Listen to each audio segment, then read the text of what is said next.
I think the NHS should be a publicly provided and run service, because I believe that's the most efficient and cheap way of doing it.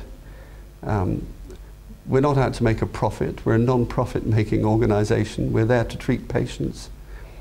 All these other independent sector providers have shareholders, and so they're out to make a profit, and that is the main difference, I believe.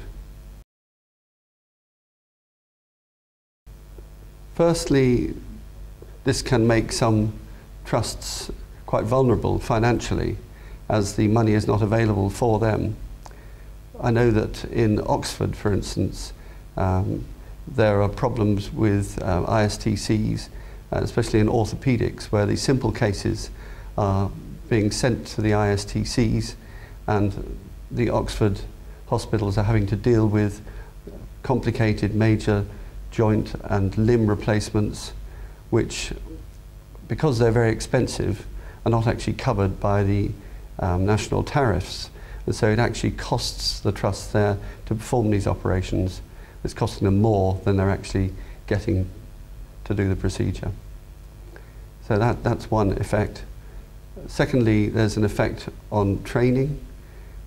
Lack of opportunities for trainees to see simple cases and to perform simple cases. I know that there's another ISTC in Southampton that's opened recently, and they have a guaranteed income. They're not operating to their full capacity at the moment, although they're guaranteed by national agreement to get 80% of their income.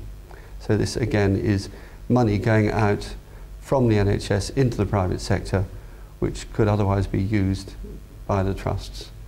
And it sometimes ends up with the PCT still having to pay to have the work done, even though it's been already paid for by paying the ISTCs, and the work has to be done elsewhere. Well, in the long term, I think there will be some trusts that will fail because of financial considerations. And this will impact on the local communities.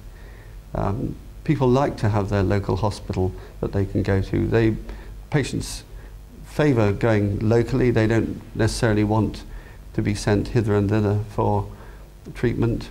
And although the great word that nowadays is choice, a lot of patients don't actually want choice. They would like to be advised where is best to go, and they trust their doctors to do so.